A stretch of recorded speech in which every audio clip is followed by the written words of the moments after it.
جو اللہ کی مخلوق کے ساتھ احسان کرے مگر اللہ تعالیٰ کے قوانین کو بھی نہ توڑے.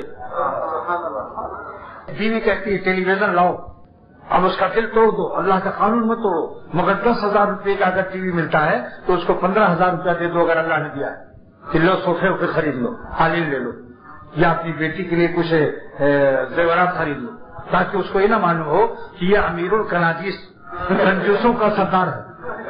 کناجیس کنجوس کی جمع ہے، اور امیر مانے رئیس، رئیس الکناجیس، یعنی کنجوس تو ہے مگر کنجوسوں کا رئیس ہے، سردار ہے.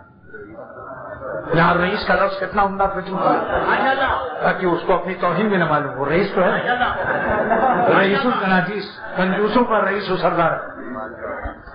اس لیے بزرگوں نے یہ سکھایا کہ اگر بیوی کی فرمائش کوئی ہو نافرمانی کی بھی تو ایک دم سے پستول مت مارو، نہ اس کا متبادل دے دو.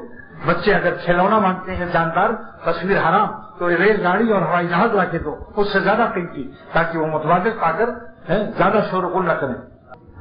اور ان کو کلفٹن بھی لے جاؤ دکھاؤ، ہاکس بے بھی دکھاؤ، سمندر وغیرہ میں بھی دکھاؤ. اگر وہ کہتے ہوں کہ جو سفاری پارک میں گھوڑے اور شیر بنے ہیں ان کے اوپر مجھے بیٹھا لو، بچے کہیں تو ان سے کہو ابھی چلو گاڑی پر بیٹھو، تو لے جاؤ سمندر کے کنارے، اونٹ پر بیٹھا لو، اونٹ پر سنت ادا ہو جائے گی صحابہ کی اور حضور صلی اللہ علیہ وسلم کی.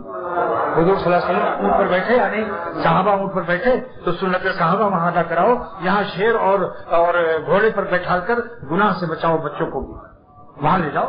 اور اونٹ بڑے سجے سجائے ملتے ہیں آج کل، اور ان کو پھول وول اور پہنائے گردن پر، اور تینوں میاں بیوی بچے سب بیٹھ جاؤ اور سب سنت صحابہ اور سنت رسول صلی اللہ علیہ وسلم ادا کرو. ہر چیز کا بدل ہے، مطلب دین پھیلاؤ حکیمانہ انداز سے. دین کو اتنا شدید بھیانک خوفناک مت دکھاؤ کہ جو اللہ ہوا وہ پستول باز ہو جاتا ہے، ہر وقت پستول دکھاتا ہے. تول تال کی بات کرو، پستول مت مارو. پہلے باتوں کو تولو کہ کس طرح اس کو ہدایت ہو. نہ سمجھ آئے تو بزرگوں سے مشورہ کرو.